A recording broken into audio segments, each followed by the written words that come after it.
Genesis chapter 39 introduction. What is this chapter about? So we're back to Joseph. Joseph is in Egypt. In chapter 37 we saw him being sold into slavery, to Potiphar. And chapter 38 was about Judah and the whole Tamar story. And now we are back to Joseph working for Potiphar. God was with him. Okay, so with all the bad, there's a good.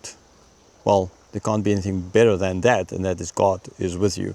It doesn't matter how bad circumstances are around you, God with you, then there's nothing better than that. It might not feel like it, but sure, that is the truth, the ultimate truth.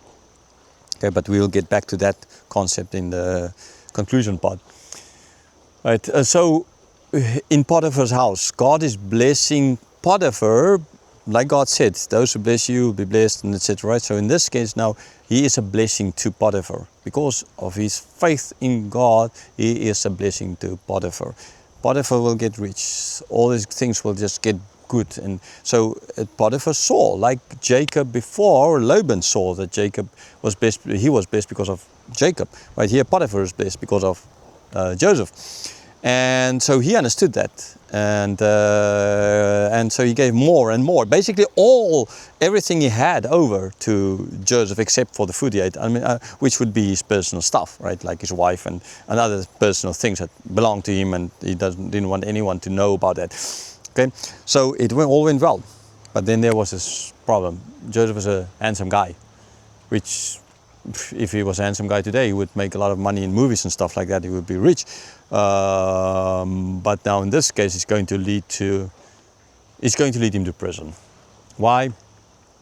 Because Potiphar's wife, she saw. Okay, we see the seeing, and it always leads to bad stuff. So often now already in Genesis, and even in the New Testament, the seeing leads to bad things. And our seeing, that is. And so she wants to have intercourse with him. Come and sleep with me. Okay, have intercourse with me. Okay, but Joseph said, no, this is wrong against my master, because this is just wrong. Even in the culture, the non-Jewish culture, just the normal culture of the day, it is wrong.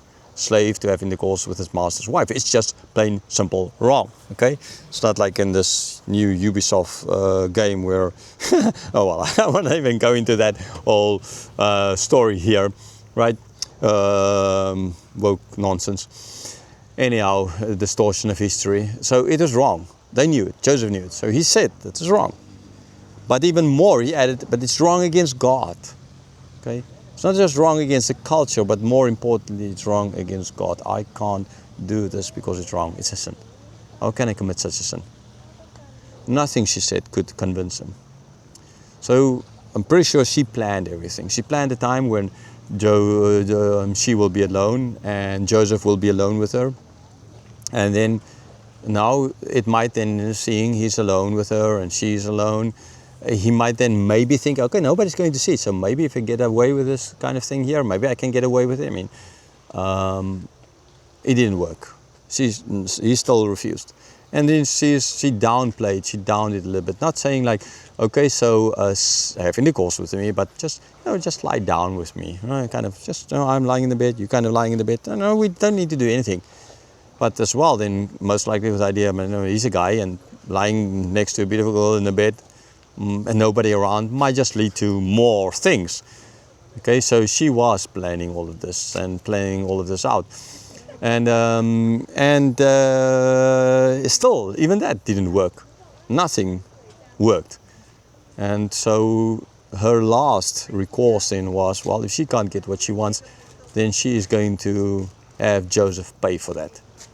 So she's like, took his garment, right? And now, so be able to take the garment off. She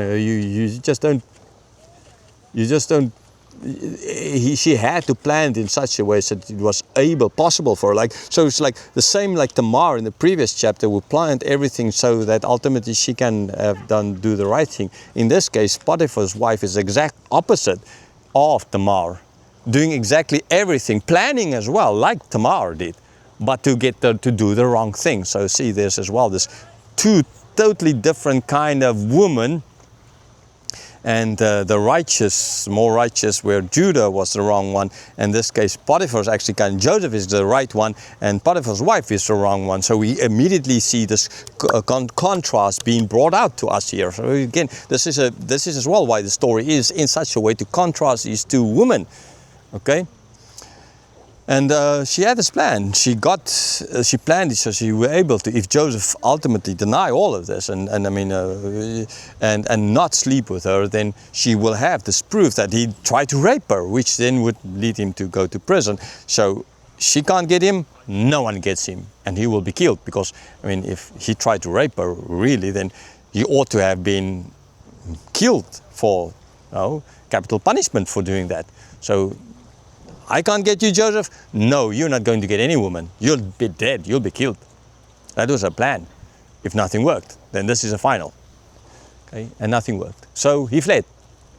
And then, then when she told the story to the servants first, she's like, she cried out, right? And then he fled because now he's afraid, right? Which didn't happen. I understand. She's lying. And she's going to imply that her husband is the wrong one, and that she and her slaves were wronged by this slave. And I'm pretty sure they would have been not too happy with Joseph either, at least those who wanted to be like, or were before in command of everything, who were then demoted because of Joseph. You can clearly see that they would not have been too happy with all of this happening. So that would have led them to, sure, she's got a point. We will stand with her, right? So she's playing her game, political game here, or emotional game, and getting them on her side. And they were using her, and she was using, and they're all using each other to get what they want, to get rid of Joseph, right?